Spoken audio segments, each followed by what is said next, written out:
Good morning, students. Today's class, let's learn about electrostatic potential at a point due to an electric dipole. As you could see in the picture, AB is an electric dipole with minus Q charge placed at A and plus Q charge placed at B. Distance of separation is marked as 2A. O is the midpoint. Distance OA is marked as small a and the distance OB is marked as small a. P is a point at a distance r from the midpoint O, and the distance between the plus Q charge and the point P is marked as R1. Distance between the minus Q charge and point P is marked as R2. Further, the angle POB is marked as theta. Angle POA is marked as 180 minus theta. Our ultimate aim of this derivation is to determine the electrostatic potential at a point due to an electric dipole. Or in simple terms, I could say this point P is experiencing two electric potential because of two charges. One is because of plus Q charge, another one is because of minus Q charge. Our ultimate aim of this derivation is to find out the total electric potential or the amount of electric field at the point P because of the charge plus Q and minus Q. So here in this case, let's move into the derivation. Let, as we've already seen the diagram, let R1 be the distance of the point P from plus Q and R2 be the distance of point P from minus Q. And earlier we have learned the formula for potential. So here, applying the formula for the charge plus Q. Potential at the point P due to charge plus Q is given by Q by 4 pi epsilon naught R1, and applying this formula for the charge minus Q, that is potential at point P due to charge minus Q is given as minus 1 by 4 pi epsilon naught Q by R2. So the net potential at the point P because of the presence of the two charges plus Q and minus Q, or in terms of, or in other words, because of the presence of an electric dipole, the total potential is given by the formula. Just adding up the two equations, I could write, since Q is common, just remove it outside. Q by 4 pi epsilon naught into 1 by R1 minus 1 by R2. So let's take this the first step of our derivation, where we have got three equations. One is potential at the point P due to the presence of the charge plus Q is given by Q by 4 pi epsilon naught R1, and potential at the point P due to charge minus Q is given by minus Q by 4 pi epsilon naught R2. Adding up both the equation, I get the equation as V is equal to Q by 4 pi epsilon naught 1 by R1 minus 1 by R2. Now let's move into the next step of this derivation. So as we just saw, total potential at the point P is given by V is equal to Q by 4 pi epsilon naught into 1 by R1 minus 1 by R2. Suppose if the point P, where we have to determine the electrostatic potential, is far away from the dipole, that is from the charges minus Q and plus Q, such that the distance R is very much greater compared to the distance A, we could express this equation V in terms of only R and A. So we have just moved into the second part of the derivation, where we are just going to apply the cosine law for triangle BOP. I have given a separate explanation of how we are getting the equation of R1 squared. Now let's move into the derivation. Applying cosine law for triangle BOP. Have a look in the diagram again. You have your triangle. We are just going to take only one half of the triangle BOP, where angle BOP is marked as theta, and you have got three sides of the triangle. One side is R, the other side OB is marked as A, and the other side BP is marked as R1, and you have an angle BOP is equal to theta. Now we are just going to apply cosine law of triangle only for this angle BOP, where the angle BOP is marked as theta. On applying cosine law for this triangle, I could write a formula: R1 squared is equal to R squared plus A squared minus 2RA cos theta.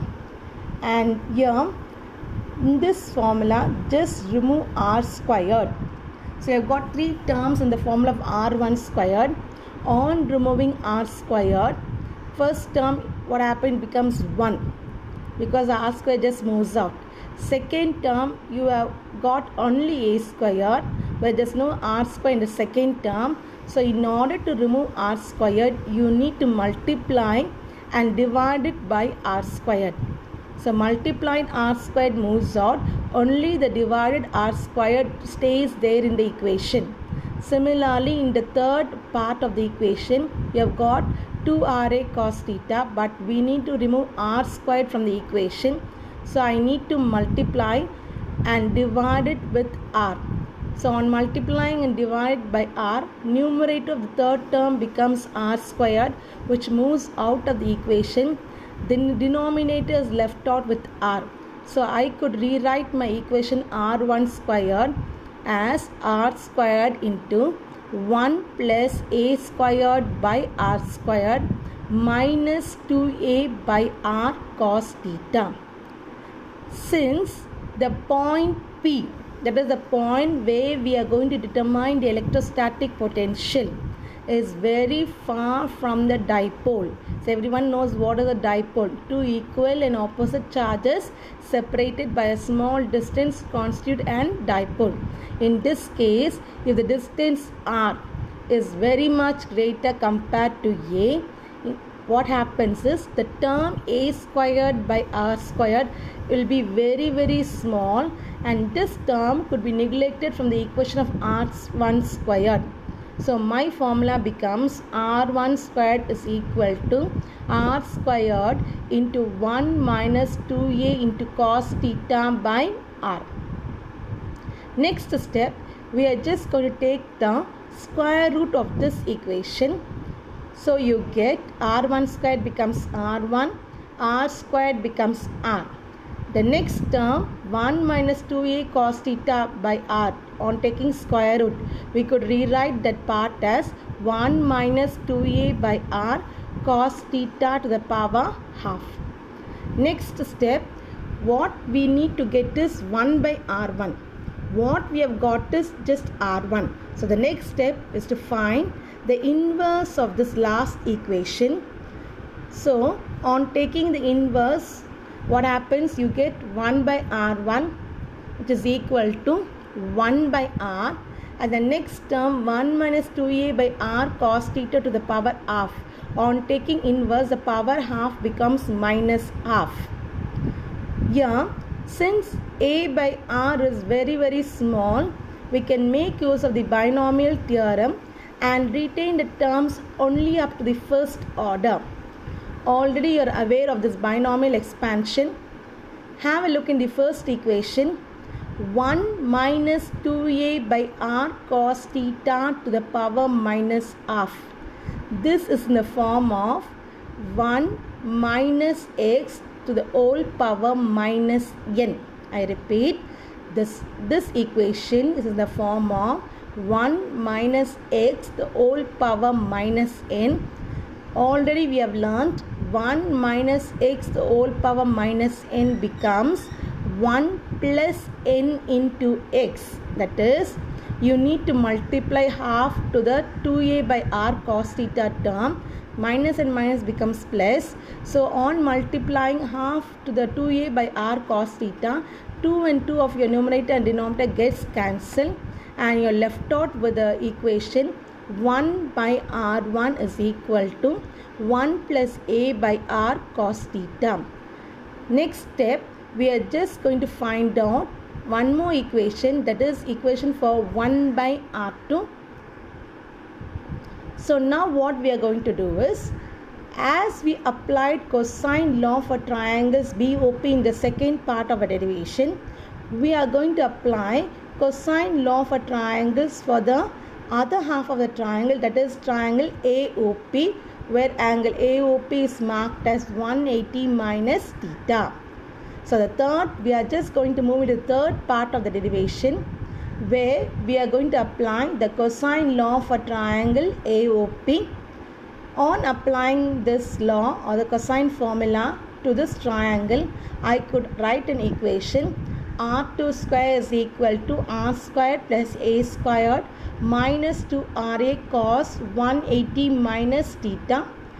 We are aware that cos 180 minus theta is equal to minus cos theta. On substituting minus cos theta to the above equation, I get r2 square is equal to r squared plus a squared plus 2ra cos theta. Again, we are just going to follow the same procedure what we did for equation of r1 squared. Here in this case, neglecting the term a squared by r squared, just because r is very much greater than a, we get r2 square is equal to r squared. Removing r squared outside, you are left out with 1 plus a squared by r squared, where a squared by r squared is neglected, so it's not appearing in this equation. And the next term becomes 2a cos theta by r. The same procedure what we did for r1 squared equation. Next one, we are going to find the square root of this equation. So r2 squared becomes r2 and r squared becomes r, and you get 1 plus 2a cos theta to the power half. And this again we are going to make use of the binomial expansion. Have a look into the equation of r2. You could see the term 1 plus 2a cos theta by r to the power half. This is in the term 1 plus 2a cos theta by r to the power half. Now the next step would be taking the inverse of this equation as we did for r1 equation. This step is not clear here. Have a look into it. 1 by r2 is equal to 1 by r into 1 plus 2a cos theta by r to the power minus half. I repeat, this step is not written here. Make a note of it. 1 by r2, taking inverse of the equation r2, you get 1 by r2 is equal to 1 by r into 1 plus 2a cos theta by r to the power minus half. So my second term would be in the form of 1 plus x the whole power minus n. On binomial expansion, I get a formula 1 plus x the whole power minus n is nothing but 1 minus n into x. So minus half into 2a cos theta, 2 and 2 gets cancelled. My big term becomes 1 minus a cos theta by r. So my formula of 1 by r2 is 1 by r into 1 minus a cos theta by r. By this way, I have completed 3 steps of my derivation, 3 parts of my derivation. First part, we brought a formula v is equal to 1 by 4 pi epsilon naught q into 1 by r1 minus 1 by r2. Second part of the derivation, we derived a formula for 1 by r1, and now we are in the third part of the derivation. We derived the formula 1 by r2. Now, we know the formula of 1 by r1. Just now we have derived the formula of 1 by r2. Our work is to substitute the formula of 1 by r1 and 1 by r2 back into equation 1.35 in order to find the total electrostatic potential at a point due to an electric dipole. On substituting this equation, that is 1 by R1 equation and 1 by R2 equation. That is equation number 1.37 and 1.36 in equation 1.35. We get V is equal to 1 by 4 pi epsilon naught Q into 1 by R into 1 plus A cos theta by R minus 1 by R into 1 minus A cos theta by R, where V is equal to Q by 4 pi epsilon naught into 1 by R is taken as common, 1 plus A cos theta by R minus 1 plus A cos theta by R, plus 1 and minus 1 could be cancelled. A cos theta by R and plus A cos theta by R becomes 2A cos theta by R, and R becomes R square in the denominator. So total formula for V could be written in terms of 1 by 4 pi epsilon naught 2AQ by R square into cos theta. And the next step, we already know the formula of electric dipole moment, P is equal to QA. So I could replace 2QA in this formula of V to P. So my formula for V would be 1 by 4 pi epsilon naught P cos theta by R squared. Further, I could rewrite P cos theta is equal to P vector dot R cap. I'll give you the reason why it's P vector dot R cap. We know the dot product formula. A vector dot B vector is equal to modulus of A vector modulus of B vector cos theta. In the place of A vector by into B vector dot B vector, I am replacing with P vector dot R cap. So my formula could be rewritten as modulus of P vector modulus of R cap cos theta, where modulus of R cap or the magnitude of unit vector is just 1. So I could rewrite my formula as P vector dot R cap is equal to P cos theta. So that is the reason why P cos theta could be written as P vector dot R cap. So my final formula for V could be written in terms of 1 by 4 pi epsilon naught P vector dot R cap by R squared. Now let's discuss the special cases. We have got 3 cases here. Suppose if the point P lies on the axial line of the dipole on the side of plus Q. If the point P is going to lie along on the axial line of the dipole on the side plus Q. In that case, have a look into the diagram one more time.